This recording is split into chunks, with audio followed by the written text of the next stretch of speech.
Madrid हो या Barça, dressing room में बस एक ही बात चल रही है, वो है रेमोंटाडा। तो दोस्तों आज मैं बात करने वाला हूँ यूसीएल सेकंड लेग के ऊपर, जिसमें हमारे पास बहुत सारी इंटरेस्टिंग चीजें डिस्कस करने के लिए। शुरू करते हैं लिवरपूल से। लिवरपूल का सेकंड लेग होने वाला है एनफील्ड पे, और लिवरपूल कमबैक बहुत अच्छा करती है एनफील्ड पे, हम लोगों को पता है। जैसे पिछली बार कमबैक किया इसी यूसीएल में अगेंस्ट गलातासराय सेकंड लेग, एनफील्ड में 4-0 से कमबैक किया लिवरपूल ने। तो ऐसा नहीं कि लिवरपूल पीएसजी के अगेंस्ट कमबैक नहीं कर सकती है। तो आर्ने स्लॉट को राइट विंग पे सलाह को स्टार्ट करना चाहिए, फ्रिम्पोंग को नहीं, जैसे उसने फर्स्ट लेग में पिछले बार किया पीएसजी के अगेंस्ट। हाँ, पर एक बात और है कि पीएसजी ने जिस तरह से फर्स्ट लेग में डोमिनेट किया, लिवरपूल के पास कोई चांस नहीं था कि वो किसी तरह से गोल कर ले। 3 शॉट लिया भी अगर, तो एक भी टारगेट पे नहीं था। तो अगर लिवरपूल चाहती है कि वो कमबैक करे, तो इन लोगों को चाहिए कि एक अर्ली गोल तो आ ही जाए लिवरपूल का। और अब बात करते हैं second match Arsenal versus sporting.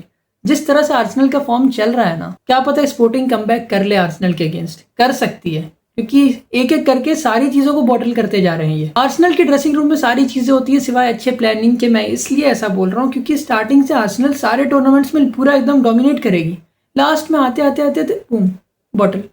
क्यों? मुझे लगता है आर्सेनल के ड्रेसिंग रूम में ये टी शर्ट तो टंगा हुआ होना चाहिए एकदम सेंटर पे, कि कोई भी प्लेयर या कोई भी कोच क्रॉस करे ना, तो उसको ये मैसेज दिखे, ये जो मोटिवेशनल कोट्स लिखे हुए हैं ना, मोटिवेट हो जाए वो। अभी चेल्सी हारी है मैन सिटी के अगेंस्ट, तो चेल्सी के फैंस खुश हो रहे हैं कि हाँ आर्सेनल इस बार फिर बॉटल करेगी।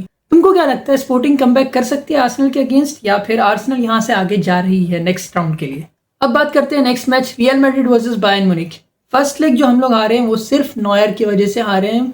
बहुत मस्त परफॉर्मेंस रही है, क्या सेव्स कर रहे थे वो, एम्बाप्पे, विनी सब परेशान थे कि गोल स्कोर करे तो करे कैसे। शॉट्स तो ले रहे हैं, चांसेस क्रिएट कर रहे हैं, लेकिन फिनिश ही नहीं हो पा रहा है। हर जगह नॉयर का हाथ दिख रहा है। पर एक गुड न्यूज है मैड्रिड फैंस के लिए कि हमारे पास लेफ्ट बैक पे अब मेंडी अवेलेबल है, क्योंकि पिछले लेग में तो हम लोगों ने देखा किस तरह से हमारे लेफ्ट बैक को रुलाया ओलिसे ने। और कुछ चीजें अगर देखा जाए ना, तो फर्स्ट लेग में मैड्रिड और बार्सिलोना में सिमिलर है, जैसे दोनों ही अपने होम ग्राउंड पे हार गए। दोनों के एक प्लेयर सेकंड लेग के लिए सस्पेंड हो गए। कुबार्सी को रेड कार्ड मिला, चौमेनी ने 2 येलो ले लिया तो वो निकल गया। और यहाँ पे भी मैड्रिड को अगर कमबैक करना है तो एक अर्ली गोल तो बहुत जरूरी है, और अपने पास पोजीशन रखना है।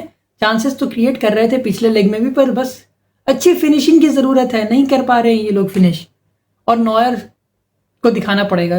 रोनाल्डो को लोग बहुत मिस कर रहे हैं इसकी वजह से, क्योंकि जो रोनाल्डो ने बायर्न के अगेंस्ट किया था, वो सब पे बात करने चले जाए तो बहुत लंबी चली जाएगी चीजें। और अब बात करते हैं last match, Barcelona versus Atletico Madrid. इसमें अगर बार्सिलोना कमबैक करना चाहती है तो सिर्फ काउंटर अटैक से काम चल पाएगा। स्टार्टिंग में सक्सेसफुल काउंटर अटैक्स, बहुत सारे सक्सेसफुल काउंटर अटैक्स निकालना पड़ेगा बार्सिलोना को, क्योंकि ये उनका होम ग्राउंड नहीं है, ये एटलेटिको का होम ग्राउंड है।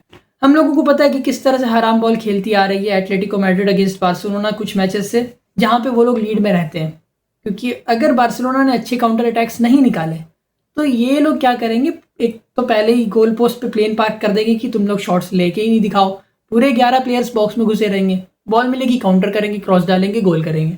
एज ए मैड्रिड फैन मैं तो यही चाहूंगा कि बार्सिलोना हार के बाहर हो जाए, लेकिन कुछ नहीं, मैं तो चाहूंगा कि बार्सिलोना हार जाए। फिर भी एक अच्छा गेम, इंटेंस मैच देखने में मजा आता है ना।